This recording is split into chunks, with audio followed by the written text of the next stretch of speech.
Jerry comes here with his family wealth and his $1,500 suit and makes a lying accusation about my wife. The Washington Post. That doesn't make it true. Are you saying they lied? I'm saying that I never funneled any money to my wife's law firm.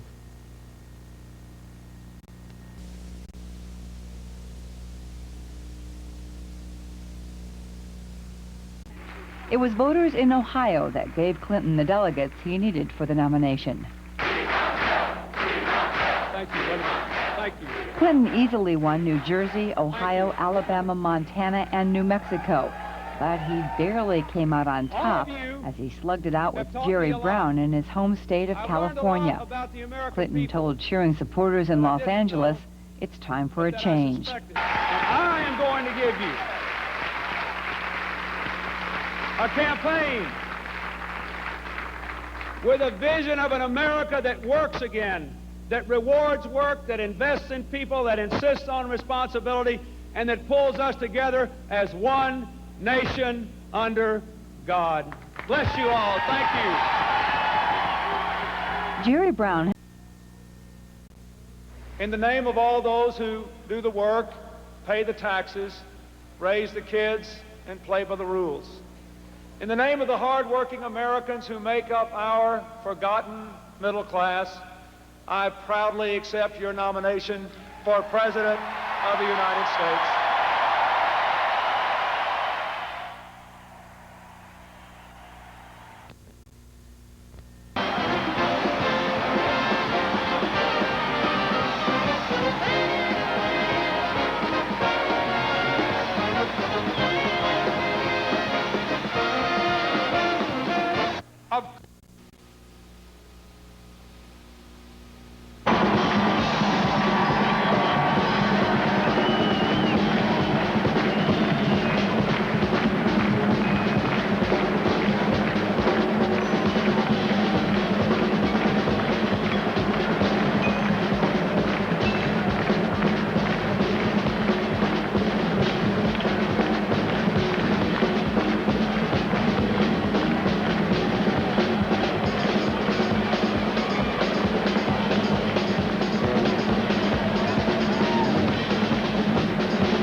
Ohio wants change, America wants change, and Ohio cast 144 votes for the next president of the United States.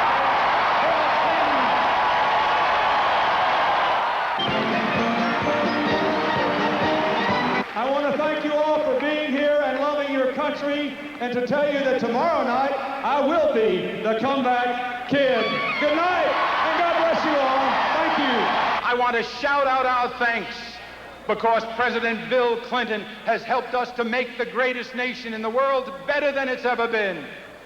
So now that we have changed the world, it's time to change America.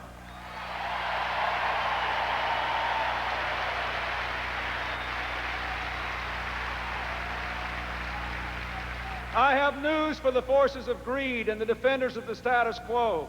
Your time has come and gone. It's time for a change in America.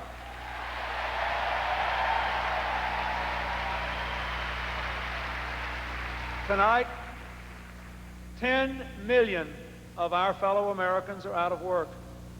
Tens of millions more work harder for lower pay. The incumbent president says unemployment always goes up a little before a recovery begins. But unemployment only has to go up by one more person before a real recovery can begin. — 10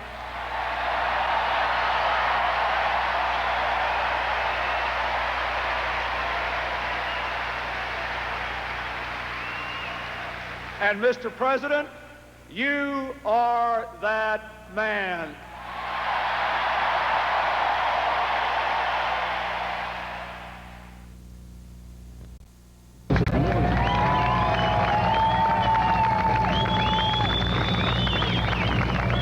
So that they could be more competitive. And I'll give you an example. We spend 30% more than any country in the world on health.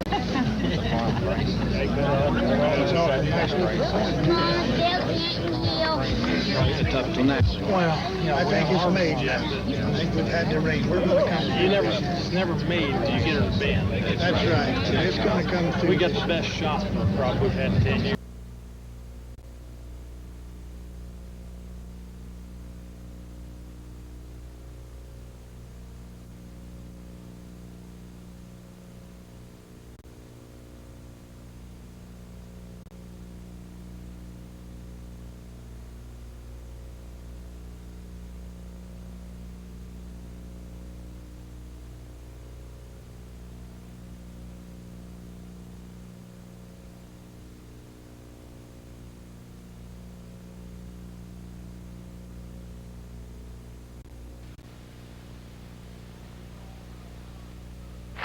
Whether you're talking about child care or Head Start or smaller classes in the early grades or the ability to go to college or the ability to get at least 2 years of apprenticeship training if you don't go to college.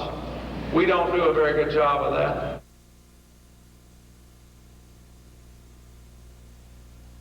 As Arkansas and the world watched, it was soon learned that Governor Clinton had bigger plans.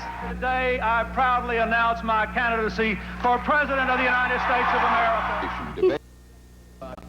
Confrontation, perhaps born of desperation, was the president's strategy, attacking both his Democratic challenger's character and record, trying to paint him as an untrustworthy taxer and spender. The exchanges were sharp as Bill Clinton gave as good as he got.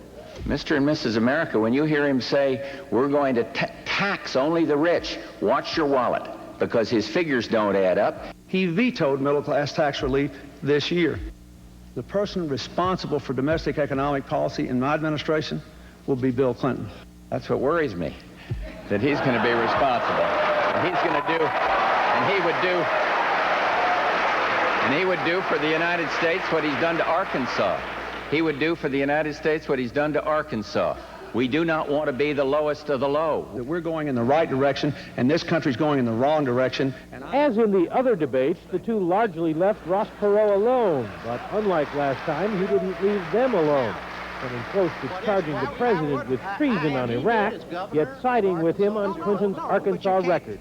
I could say, you know, that I ran a small grocery store on the corner, therefore I extrapolate that into the fact that I could run Walmart. That's not true. Bush and Clinton, however, were more than happy to provide details of their disagreements, fighting over fuel efficiency standards, free trade, and the draft. Again, an opportunity for the two to tangle on the trust issue. If I wanted to do that, why would I run for president, Jim? Anybody else can run the middle class down and run the economy in a ditch. I want to change it. We've got about four. I think he made my case. On the one hand, it's a good deal, but on the other hand, I'd make it better. You can't do that as president. You can't do I accept tonight the responsibility that you have given me to be the leader of this, the greatest country in human history. I accept it with a full heart and a joyous spirit.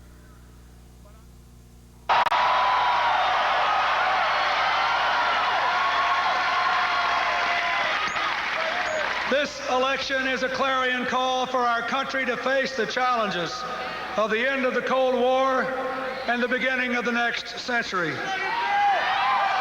To restore. Together, we can do it. Together, we can make the country that we love everything it was meant to be. I still believe in a place called hope. God bless America. Thank you all.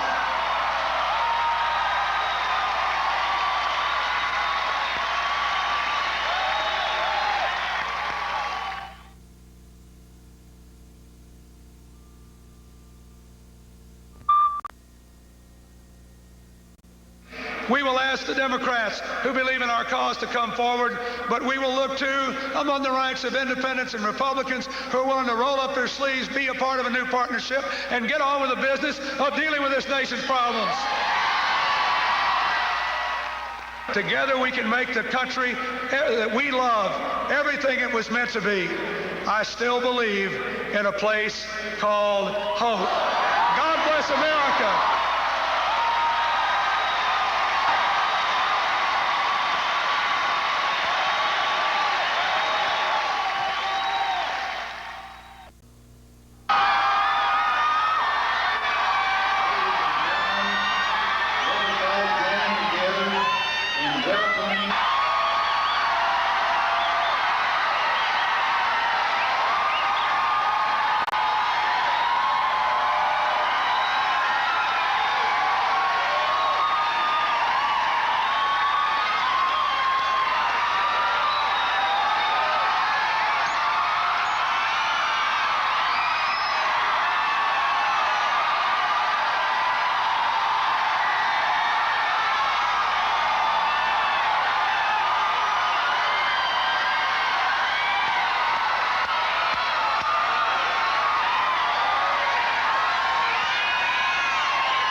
Good afternoon.